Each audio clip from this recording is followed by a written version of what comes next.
I'm by names of Haragirimana Isa. I'm single, not married. I'm staying at Kicukiro now, currently, but I was born from Bugesera. I'm just having my job as sales and marketing in a certain company, which is in charge of distributing different products, cosmetic products. I don't only do that. I also have a side work where I buy small assets and I sell them. I have both parents. I was born in 1997. So I found when my family were very poor, I was living with my mom, but my dad was not there, was still outside of the country because of those refugees and whatever. I came to know that he was in Burundi. So my mom came when she was pregnant. She gave birth when the dad was not there. My mom had other two kids, my sister and my brother, who are older than me. So after being born, I found myself in that family which couldn't support themselves. They were very poor, they were starving. They couldn't even help my elder brother and sister. We were homeless because we had nowhere to stay. We could stay renting somewhere, they chase us out, then we go out for her having those 3 kids, carrying them without a job. So it was very tough on her. By then, I think someone who was renting couldn't pay money. At least they could go and help those people who have those buildings.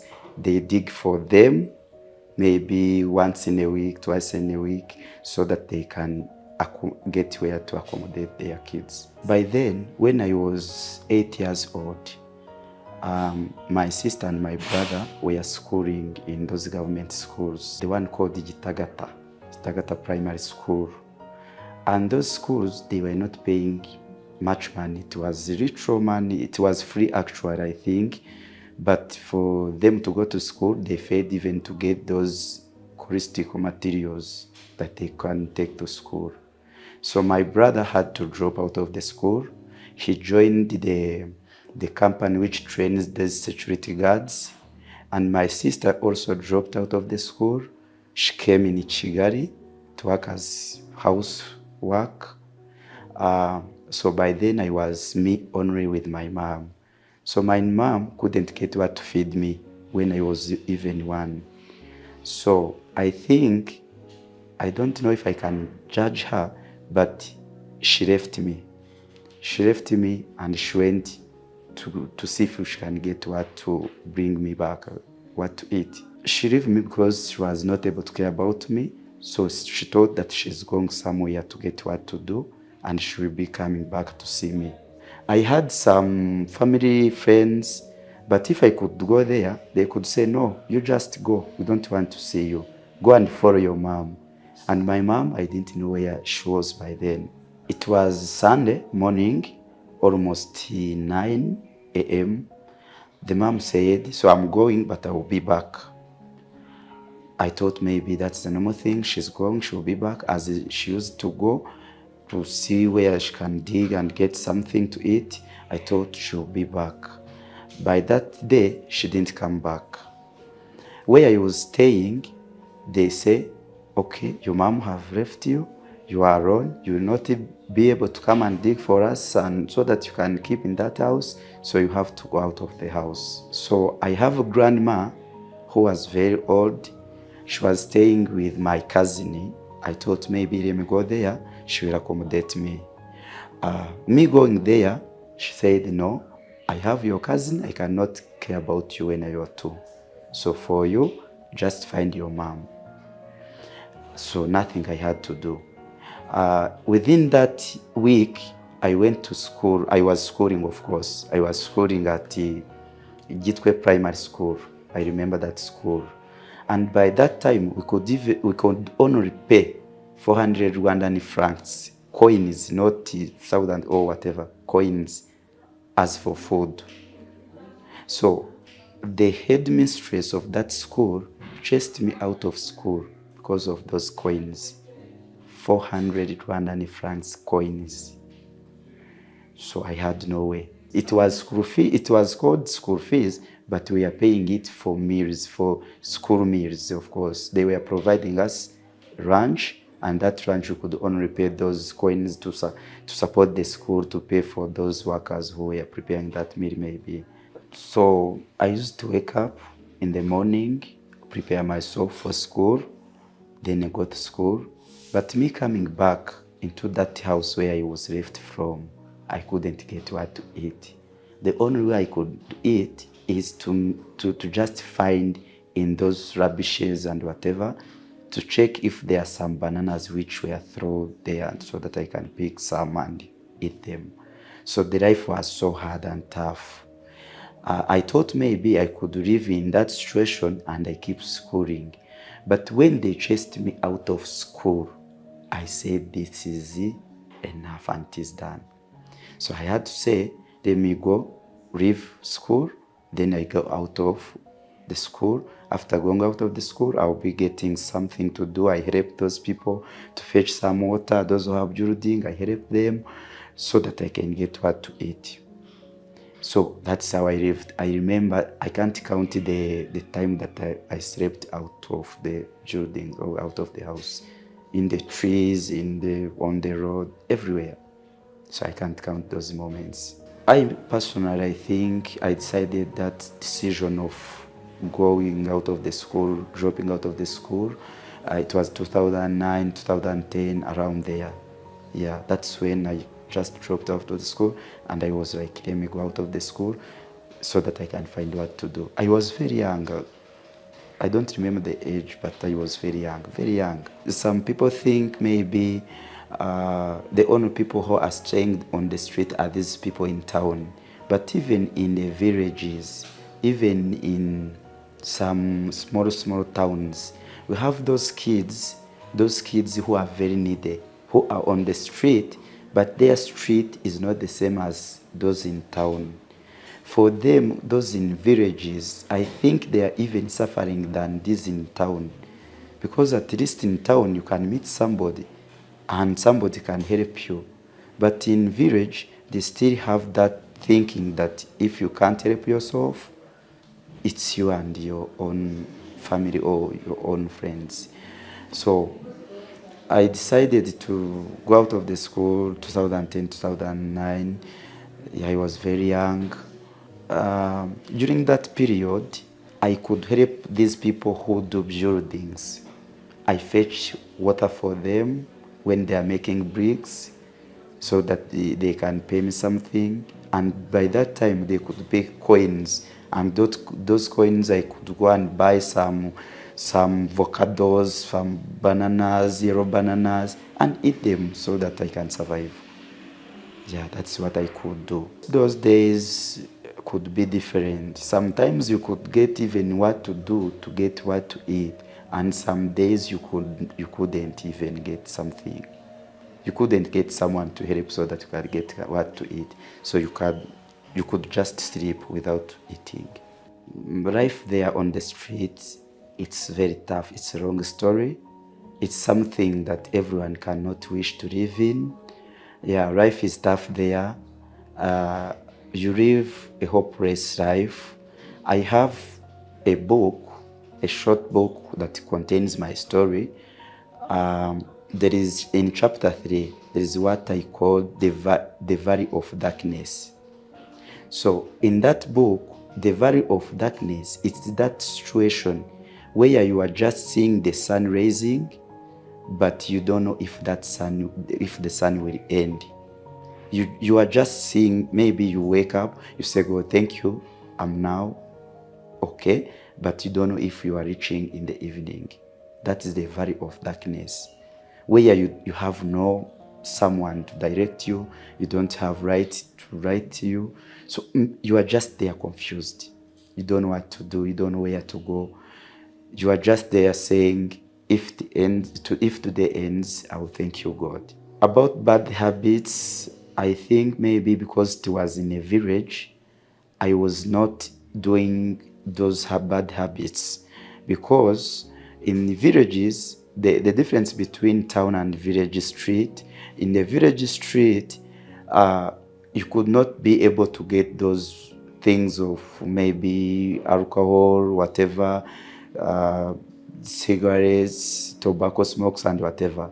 You cannot get them because everyone is there busy digging, taking care of the cows and whatever. For you just starve your own, you just starve for yourself. You, I don't think maybe if I could get them, I could get them, but I had no way to get them. That's Couldn't even afford them. I couldn't even afford them. Because when you are in that valley of darkness, you can do everything. You can do everything because you have no hope. You are just living in times of seconds. You don't see that tomorrow is there. Did you ever get sick? Because conditions there are really hard. Did you ever get sick? For something I have observed, those people on the street, those kids on the street, I can say they have their own gods. You can't fall sick. Your body reach on the extent where you feel like you become something else, not like a human. You sleep outside, you can't fall sick. You eat anything, you can't fall sick. You are just there, strong. You are like, I don't know how I can describe it. It was one time where I said, this is enough. But there came a voice. It was like, it's not enough. It was one day I went to help somebody who was building. There is these big holes they dig in villages, which we call dams.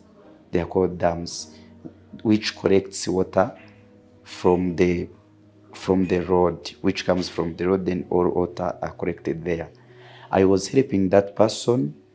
Then me using the jerrycan to fetch that water, because it was big hole, I fallen into that dam.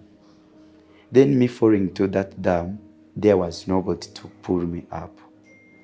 Yeah, Which year was that? it was 2011. 2011. So I even remember that dam because when I go there, I just see it. I know, because that is where I was born from. I normally go there. I visit there. I know the place. I know that guy. We normally meet. I meet with that guy. What happened? So I just fall into that dam. For the God's grace, I don't know how I find myself touching something small on that tent that you put there.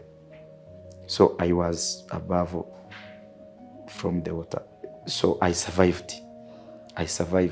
By that time I thought, so I will not keep living this situation.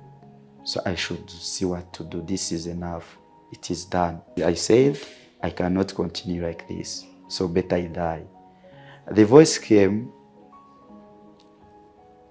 The voice was like, it's not done. So from that year, that's when it was 2011. Then 2012, my mom came back. She came back in the village to look for me. So for her coming back, even my brother who went, I started saying my brother went for training to work as a security guard, was completing the training. They came back both. So for them coming back, they find me in the village. That's where they found me, in the village. And of course, my brother have started to earn some ritual money. My mom come back. Then my brother started taking care of us, me and my mama, and my sister was still here in town, Nigeria, working as house girl. So they started taking care of me. The brother took care of us, me and mom. He looked where we can stay, a small house, and we could stay there, both of us, in one room. So it was 2012. Then by then, my mom had another sister next to me, who was almost 8 years, 10, in that range. Then that's when in our village came the ministry called African Youth Ministries, 2012. That ministry, it was just looking those needy kids who are on the street, those needy families who cannot afford school fees and the other materials, take their kids to school. So my mom said, so why can't I take you there so that you can go back to school? I was like, no, for me, I cannot go back to school. It was 2012. I said, no, I cannot go back to school. I'm very sure I cannot make it. I'm very sure what I have faced, even those people, they are scammers. Maybe it's just for short time. I don't want to go back to school. So my mom took my little sister, and my little sister were registered. So in the same year, 2012, almost in December towards Christmas, those kids who were registered by that time, their sponsors could come to visit them, to see the families, to see where those kids are. They could come to visit them with African New Life staffs. So when they came to visit the first family that they registered their kids to go back to school, that's when I was on the street and I said I should follow this car so that I can off-road the thing that they have put it inside the car, so that these people, they can give him some money. I followed the car almost 8 kilometers from home, running behind the car. It was a Costa. So me just following that car, running behind that car, those sponsors, those staff members of African New Life and everybody was very happy, taking pictures. They could just show me the sign that I should remove the sweats on me. Some sweats were on me. They could show me the sign that I remove, so I could remove. As it is there in that picture, I was not alone. So the picture is this one. I was not alone. There are some kids who are behind me. This is me. So these are other kids. So it was not stopping. It stopped where it reached where it was going. When they reached where they were going, they stopped and they did what they were supposed to do. They gave food to those family needs. They give clothes. For me, I was just watching. So actually, going back to this story, the car stopped and I said, wow, I'm going to off-road and get money. But what surprised me, they had staff members from African New Life Ministries. They are the one who off-roaded those gadgets. So I was like, with all efforts that I used, I'm going back without anything. By then, I couldn't even speak good morning in English. To be honest, I couldn't even know someone is greeting me. 2012 in December. So, but they had staff. I saw some of the sponsors who were there approaching one of the staff members. She was called Rebecca. I think she was the coordinator of Gesera project by then. The sponsors approached her, but I couldn't hear what they were saying. They just asked me, who are you? I said my names. Do you have both parents? I said yes. Who the name of your dad? I said the name of your mom. I said, and they just entered into the car. They went back. I thought maybe this is done. Like, they didn't give me anything by then. Within that week, it was on Tuesday. On Friday, within that week, the other staff member called Rebecca, they came back with this picture. This one. They came back with this picture asking in the village, who is Issa? How can we get Issa? And in the village, there were very many Issas, like namesakes. They could show some, no, this is not me. They could show some, this is not me. Unfortunately, they found me where I was. So they said, on Saturday, you have visitors, they want to come and see you. Tell your family, tell your mom, tell your brother to be there. I said, no, these people, they are just disorganizing me. I was running behind their car. They didn't give me anything, and they just want to come back.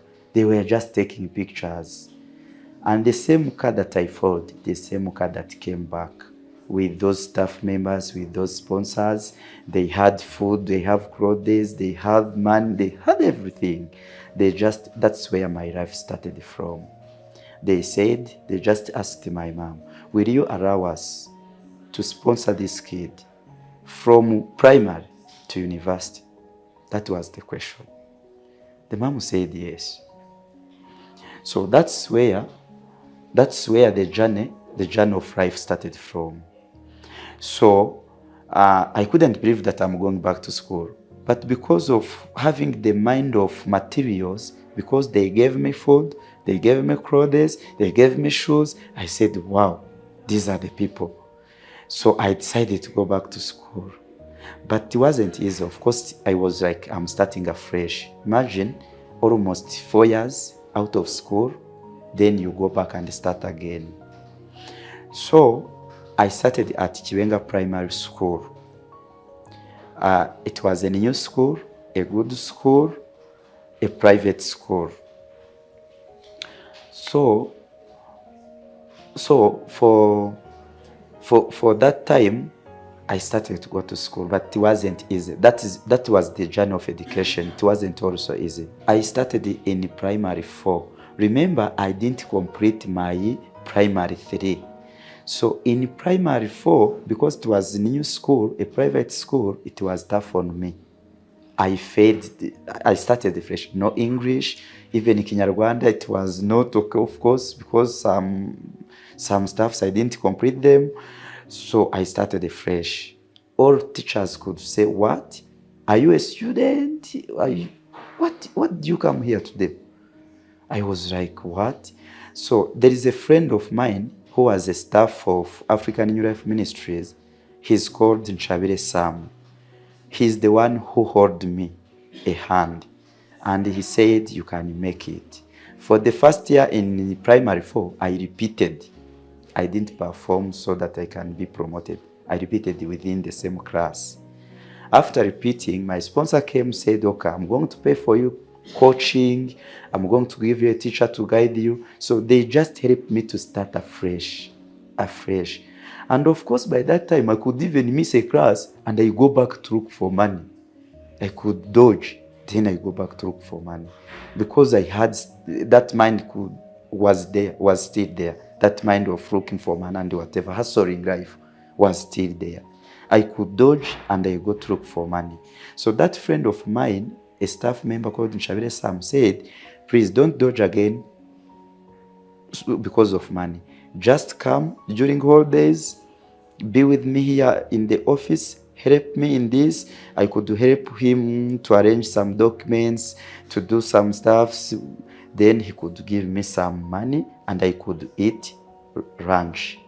So that's when I started. He started telling me, "You should go to church, you should do this, you should do this." So 2014, I got baptized. I got saved. 2014. When? At New Life Bible Church, Gahembe. I got saved. So he was there on my side, teaching me good morals, helping me, talking to me every day, giving me clothes, providing everything. My sponsor could visit me during Christmas and some days. So that's where my life was transformed. After me being baptized, my life, spiritual life, health, mentally, everything was clean. It was okay.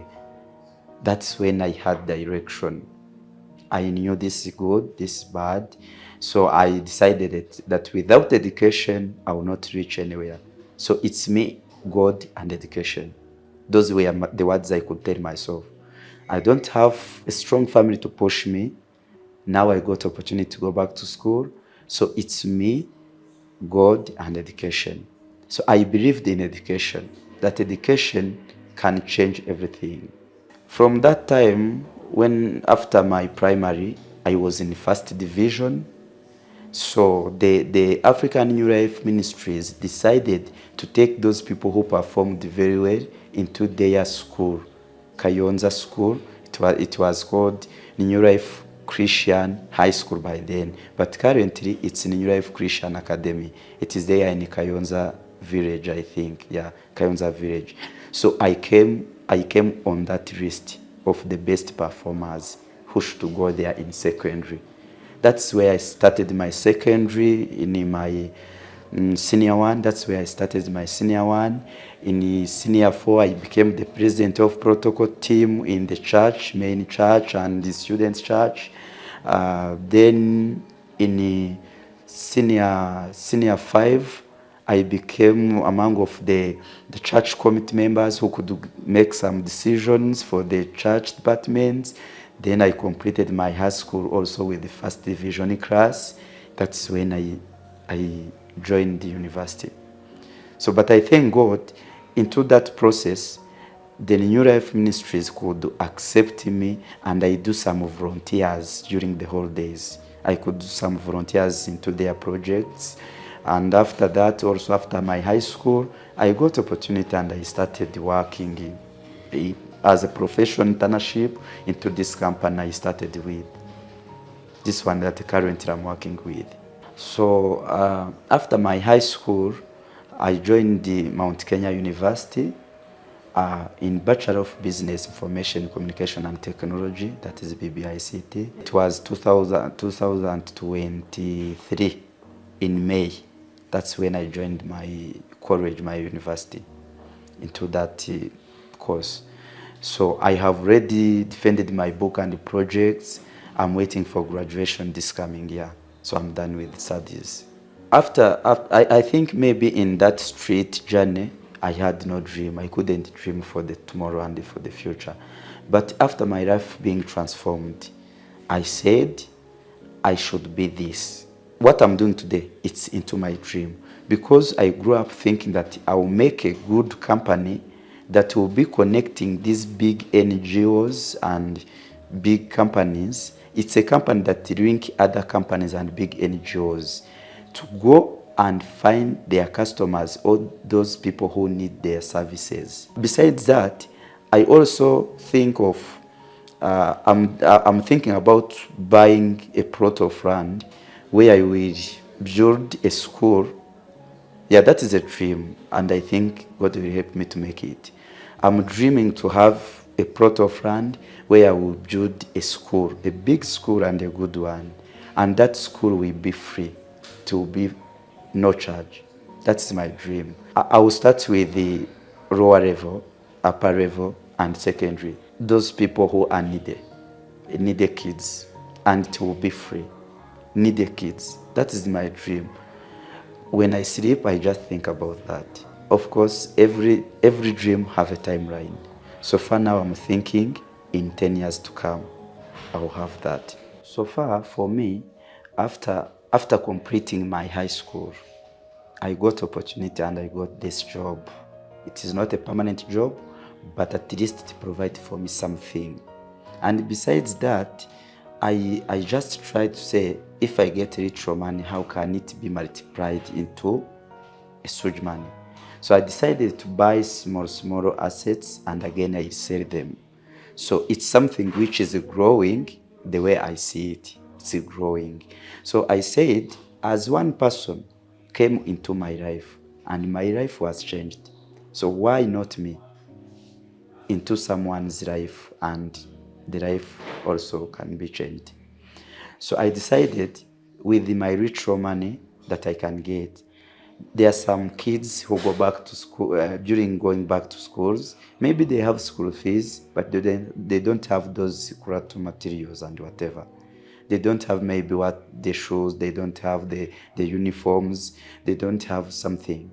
So far I have almost 3 to 4 kids that I just made an agreement with them. Whatever you need about school, just talk to me.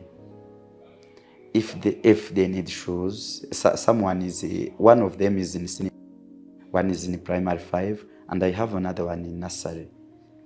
So, and I also have another one in university who is staying here in town. He's sponsored, but he's not able to get what to eat in the ghetto.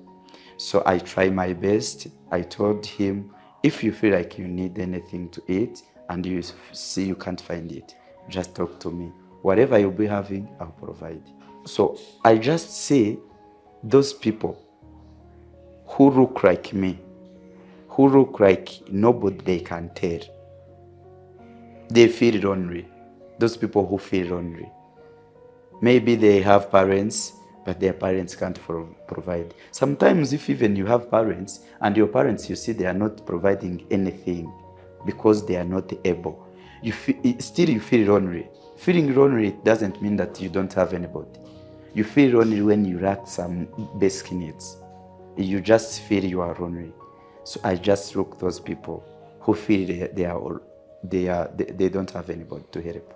About my book, my life was changed because the other darkness valley, the other valley of darkness, it's no longer the valley of darkness, it's the valley of hope. In summary, now I'm just seeing the better to come. Many things they are there in the future. I'm no longer in that valley of darkness. For now, I'm in the valley of hope. I just believe that as long as I'm still living, as long as I'm determined, when I work very hard, when I still believe that God can do something, I will reach far. Those people on the street, for now they think like there is no hope for future. That is what they believe and that's what they hope for. I'm very sure it is not even easy to change their minds. But what I can tell them, it's a matter of time. It's a matter of time. And also for them, I can inform them that if they get an opportunity, that's the start of life. That's the start of life. That's what I can tell them. For sure, as long as they are still living, there is time for right. Yeah, there is time for right. The darkness will end. Let them just believe. Let them just struggle with what they are going through. But when time comes and they make a decision, they decide to accept that there is hope. They will survive from it and they will become a great people. And actually, I see them in some years to come to be the great people, the great parents, the great mom and dads, they will get a great families and a great opportunities. In 2017, my father came back. He came back, I know, of course, he didn't know me, I didn't know him. They could say, this is your boy. He was like, what? But what made me sad, he came back, but after some times, 2020, he again went back. I don't know where he is, but we are okay. We are very fine. My mom is okay, my brother, my sisters, and even me. So for now, I'm able to take care of both. I'm taking care of both. They are okay. My brother now got married. My sister also got married. So they are okay. My mom for now, she's staying in Ramagana where I constructed a building where she can stay. She's staying there. I'm providing for her whatever she needs. My brother also got married. He has his family. My sister also got married. He has her family. My sponsors, there are two. There is, he's called Kath and Steve. It's a family, a husband and a wife. They are staying in USA, in the city called Oregon. Something I can talk about is that whoever will meet those people on the street, it doesn't need a lot of things to change someone's life. A little thing you can do can transform someone's life. Whoever meet those people, please at least talk to them, find them, hold them, support them. They didn't choose for themselves to be there. They found themselves there. And those, they are the good people for the nation, for the future.